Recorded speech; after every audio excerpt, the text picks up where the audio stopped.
কুষ্টিয়া দৌলতপুরে বৈষম্য বিরোধী ছাত্র আন্দোলনে অংশগ্রহণ করায় নীরব হোসেন রাব্বিকে ছাত্রলীগের নেতাকর্মীরা হত্যা করে। হত্যার প্রতিবাদ ও জড়িতদের ফাঁসির দাবিতে এই মানববন্ধন অনুষ্ঠিত হয়। গত শুক্রবার সকাল 11টার দিকে হোগলবাড়িয়া ইউনিয়নের সোনাইকুণ্ডি উত্তরপাড়া নিহতের রাব্বির বাড়ির সামনে 2 শতাধিক নারী পুরুষ মিলে এই মানববন্ধন অনুষ্ঠিত হয়। মানববন্ধনে বক্তারা রাখেন নুরুজ্জামান বিশ্বাস, ডিগ্রি কলেজের সাবেক অধ্যক্ষ ইমদাদুল হক, জিয়াউল হক জিয়া সহ নিহতের বাবা মোসলেম আলী, মা আলেকা ইয়াসমিন এই সময় উপস্থিত ছিলেন। এই সময় মানববন্ধনে অংশগ্রহণকারীরা বলেন, হত্যার সঙ্গে জড়িতদের সর্বোচ্চ শাস্তির দাবি করেন। মানববন্ধন শেষে বিক্ষোভ মিছিল অনুষ্ঠিত হয়। উল্লেখ্য, গত 30শে আগস্ট নীরব হোসেন রাব্বিকে হত্যা করা হয়। তারই প্রেক্ষিতে নিহতের চাচা শফিউল ইসলাম 5 সেপ্টেম্বর 4 থেকে 5 জনকে আসামি করে দৌলতপুর থানায় একটি হত্যা মামলা দায়ের করেন। তাজা সংবাদ, কুষ্টিয়া।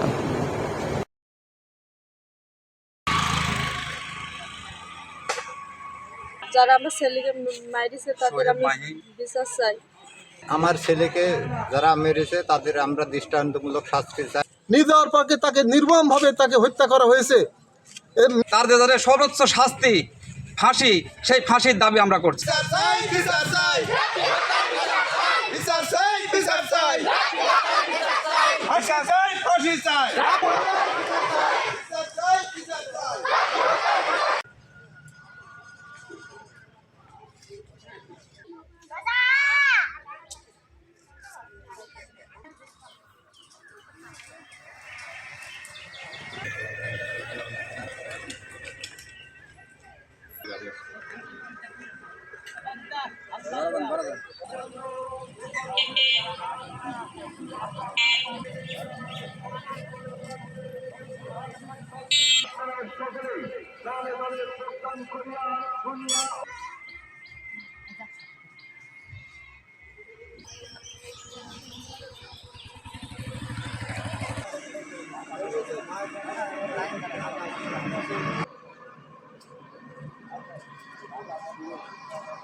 যারা আমার ছেলেকে মারিছে তাদের আমি বিচার চাই।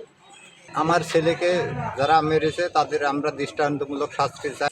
নির্দয় পাকে তাকে নির্মমভাবে তাকে হত্যা করা হয়েছে। তার যে সর্বোচ্চ শাস্তি ফাঁসি, সেই ফাঁসির দাবি আমরা করছি। বিচার চাই।